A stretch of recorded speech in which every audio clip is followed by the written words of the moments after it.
बिस्मिल्लाहिर्रहमानिर्रहीम। मैं हूं नवीद सती और आप देख रहे हैं हमारा digital platform capital one TV. बात करेंगे इस वक्त जो तेज़ी से सूरत हाल बदल रही है। आज़ाद कश्मीर में आप जानते हैं कि ईद से 2 दिन पहले यानी 20 अप्रैल को प्राइम मिनिस्टर ने हलफ उठाया था। उसके बाद अभी बड़ी ईद होने को है। अभी जो है वो ऐलान हुआ है कि जनाब पहले 2 वज़रा थे, 27 वज़रा ने मज़ीद हलफ उठा लिया और ईद के बाद उनको कलमदान भी मिलेगा। और साथ साथ ये भी बात हो रही है कि जनाब मशीर भी होंगे, मावन खसूसी भी होंगे, फिर इदारों के डीजीज़ लगते हैं, इदारों के चेयरमैन लगते हैं। तो यूँ टोटल 53 के अवान में अभी तक 27 वज़रा ने अलग से हलफ उठाया, 2 पहले ले चुके हैं और मज़ीद भी कहा जा रहा है कि जनाब लोगे। तो आप इसी से अंदाज़ा कर सकते हैं कि तमाम के तमाम तर पार्टीज़ की इस वक्त हुकूमत है। पीटीआई के जो मुनखरिफ थे उनके 15 उनमें से है, पीपल्स पार्टी के 9 हैं, नून लीग के 3 हैं और पीछे आपको पता ही है फिर क्या रह गई है, कौन सी पार्टी रह गई जिनकी एक एक टोटल वो जो है वो सीट है। तो इस सूरत हाल में जो बात हो रही थी जनाब के चौधरी अनवारुल हक बड़ा सादा तबीयत के हैं, वो एहतसाब लाना चाह रहे हैं। अब बात हो रही है बच्चा बच्चा आज़ाद कश्मीर का, जो ओवरसीज़ पाकिस्तानी आज़ाद कश्मीर के लोग हैं वो भी समझते हैं कि अब क्या एहतसाब आना है, जब तमाम तर जिनके खिलाफ वोट लिए थे, अवाम ने वोट दिए थे, जिनके खिलाफ बड़ी बड़ी बातें की थी, अब सिर्फ दूर ना जाएं, 2021 के अब जलसे निकाल लें। तो यही आपको जो मौसूफ वज़ीर-ए-आज़म है इस वक्त के, वो बाकी पार्टीज़ के बारे में क्या कहते थे और इस वक्त पीपल्स पार्टी क्या कहती थी, नून लीग अब पीटीआई के बारे में क्या कहती थी। अब ये सारे मिलके एहतसाब कर रहे हैं अवाम का। अब ज़ाहिर है इतनी बड़ी जो फ़ौज है वो जो जो वज़रा बन गए हैं, फ़ौज ज़फ़र मोज, ये कश्मीर आज़ाद कराने के लिए तो मेरे ख़्याल से जो इन्होंने कोशिश करनी थी पहले कर ली है। या बेस कैंप है, बेस कैंप का अरबों रुपया जो बताया जा रहा है कि जनाब वज़ीर-ए-आज़म जो हैं अनवारुल हक, वो जनाब वो कह रहे हैं 10 अरब लाया, मैं 10 अरब खर्च भी कर चुका हूँ। और अफसोस की बात यह है कि आटा आज़ाद कश्मीर से स्मगल हो रहा है। वहाँ पर एक सिगरेट का मामला था तो सिगरेट पे ही कहा जा रहा है कि करोड़ों रुपए के टैक्स पे गबन हुई है, वहाँ पर एक अलग इशू है। इसी तरीके से बहुत सी बाकी चीज़ें हैं और सिवाय अभी तक कोई यानी एहतसाब का सामने नहीं आया और बार बार वो वही बातें एहतसाब की कर रहे हैं और बार बार वो हमारे जहन में एक लतीफ़ा सा आता है कि जनाब एक साहब थे, मच्छर उनको बहुत खाते थे तो उन्होंने एक दिन मच्छर लटका दिया बाहर, शायद मच्छर देख के उसको डर जाएंगे। तो अभी यही सूरत हाल है जिस तरीके से वो बता रहे हैं रोज़ाना आकर के जनाब एहतसाब होने वाला है, एहतसाब होने वाला है। और एहतसाब क्या होना है, जितने भी करप्ट थे वही वज़रा, वही जिनके बारे में ये खुद कुछ कहा करते थे कि इन्होंने डिलीवर नहीं किया, अब वो उनके काबीना का हिस्सा है और वो काबीना का हिस्सा बनकर वो एहतसाब भी उन्हीं के खिलाफ करेंगे। तो इसी से आप अंदाज़ा कर सकते हैं कि सूरत हाल क्या है। लेकिन साथ साथ हम देखें तो फेडरल गवर्नमेंट इस वक्त बुरी तरह से जो है वो नाकाम हो चुकी है। आप अंदाज़ा कर सकते हैं कि जीडीपी जो है वो माइनस में जा रहा है। आईएमएफ ने साफ इनकार कर दिया है। अब बात ये हो रही है कि जनाब दुबई में इकट्ठे हो रहे हैं जनाब मरीम नवाज़ भी, शहबाज शरीफ भी, आसिफ अली जरदारी भी और अगली प्लानिंग हो रही है। और मरी में आपने देखा होगा खुफिया मुलाकातें भी सामने आई हैं और उन मरी में खुफिया मुलाकातों के बाद अब बात मुलाकातें जनाब वो दुबई में होने जा रही हैं। और ये कहा जा रहा है कि जनाब क्योंकि 5 साल का जो मामला था नायली का, वो सामने आ गया है कि जनाब ताहयात नायली को 5 साल में कन्वर्ट कर दिया। उसमें जहांगीर खान तरीन और नवाज शरीफ दोनों जो है वो अब बहाल हो जाएंगे और फिर नवाज शरीफ भी वज़ीर-ए-आज़म के उम्मीदवार होंगे और जहांगीर खान तरीन भी वज़ीर-ए-आज़म के उम्मीदवार होंगे।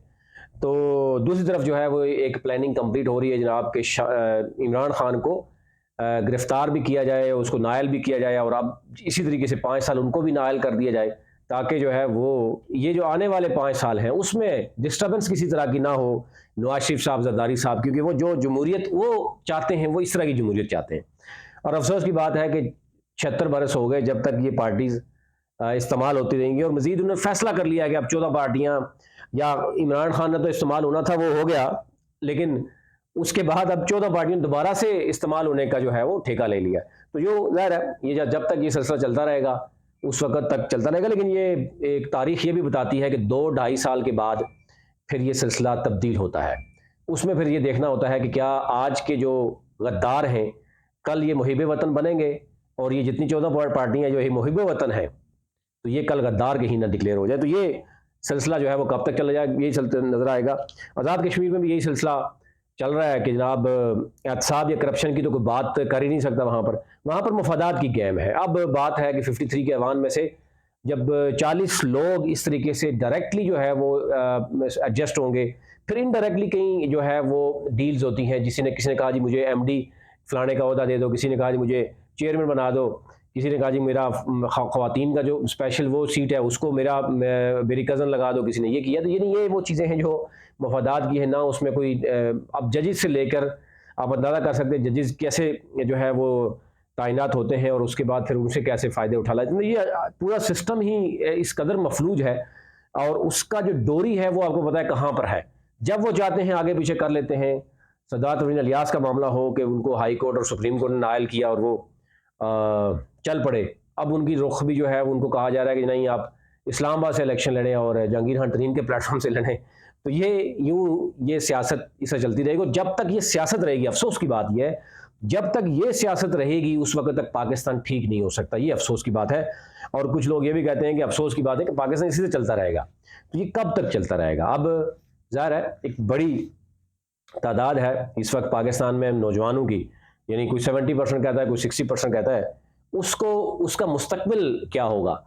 اسحاق ڈار صاحب کہتے ہیں کہ 800 ارب ہم پینشنز دیتے ہیں، تو یعنی اندازہ کیجئے کہ ان کو ابھی پتہ چلا کہ 800 ارب پینشن دیتے ہیں۔ پیپلز پارٹی آ کر سرکاری نوکریاں بانٹتی ہے تو اس کو یاد نہیں رہتا، اور ایک طرف قرضے لے کر جو ہے موٹر ویز یا بڑی بنتی ہیں اور اس میں ٹھیکے بھی لگتے ہیں، اور وہ کہا جا رہا ہے کہ عوام کے نام پر، اور عوام پوچھ رہی ہے کہ جناب ہمیں تو بتایا جائے، ہم نے تو ایک پینی نہیں دی، نہ ہم نے پینی لی ہے، ہم ویسے ہی مقروض ہو گئے ہیں اور اس لیول پہ چلے گئے ہیں، اور ہمیں پانی، بجلی، گیس اور پیٹرول کے اوپر جو ہے وہ آپ دیکھتے ہیں کہ کس لیول کی جو ٹیکسز لگائے جاتے ہیں اور ڈائریکٹلی ان سے اٹھایا جاتا ہے۔ عوام اس وقت یہ آپ اندازہ کر سکتے ہیں کہ اسکول میں بچوں کو داخل نہیں کرا سکتے، کسی سرکاری اسکول میں پوزیشن کیا ہے آپ کے سامنے ہے، سرکاری بینک کی پوزیشن آپ کے سامنے ہے، سرکاری ٹرانسپورٹ کی پوزیشن آپ کے پاس ہے، یعنی اسٹیٹ جو ادارے آن کرتی ہے وہاں اس قدر آپ اندازہ کریں کہ عدم اعتماد ہے عوام کا کہ ایک اسکیل 1 کا کوئی بھی شخص وہ بھی نہیں چاہتا کہ سرکاری اسکول میں اس کے بچے جائیں، سرکاری جو ہے وہ ہاسپٹل میں اس کے بچے جائیں، وہ بھی چاہتا ہے کہ اس کے بچے پرائیویٹ میں پڑھیں، وہ بھی چاہتا ہے کہ گارڈ اس کی حفاظت کرے کیونکہ اسٹیٹ تو اس کی حفاظت نہیں کر پا رہی۔ چوری ڈکیتیاں اس لیول پہ پہنچ گئی ہیں کہ اسلام آباد جیسے پوسٹرنگ سیکٹر F6 F7 جو ہے وہ محفوظ نہیں ہے۔ تو اس طرف یعنی عملی طور پر اسٹیٹ جو ہے مکمل طور پر فیل ہو چکی ہے، اور ہم کھیل رہے ہیں جناب فلانا غدار ہے، فلانا دشمن ہے، فلانا یہ ہے، اور سرکاری افسوس کی بات یہ ہے کہ سرکاری ٹیلی ویژنز پہ ابھی تک جو بتایا جا رہا ہے 56 ارب کے اشتہارات چل چکے ہیں اس غریب عوام کے ٹیکس کے پیسے کے، کہ جناب فلانا غدار ہے، فلانی پارٹی غدار ہے۔ یا تو یہ ہوتا ہے کہ یار اس غریب عوام جو پہلے ہی بیچاری پس رہی ہے اس کے 56 ارب آپ نے اس بات پہ لگا دیے ہیں، یہ کمپین چلا کے کر دی ہے، اور اس کے علاوہ 14 پولیٹیکل پارٹی کے پاس مہنگائی کے رونا رونے کے لیے جو آئے تھے، معیشت کا انہوں نے بیڑا غرق کر دیا۔ اب ان کے پاس سوائے ایک ہی چیز کے کہ سارے ادارے ان کو سپورٹ کریں کہ جناب آپ یہ کہہ دیں کہ جناب فلانی پارٹی غدار ہے، فلانا پارٹی کا بندہ غدار ہے، اور اسی چورن کو بیچ کر ہم اگلے الیکشن میں جائیں گے، تو افسوس کی بات ہے۔ مزید اس پہ کیا بات کر سکتے ہیں؟ اپنا ملک کا خیال رکھیے، چینل کو ضرور سبسکرائب کیجیے تاکہ ہر آنے والی ویڈیو آپ تک پہنچ سکے۔ بہت شکریہ۔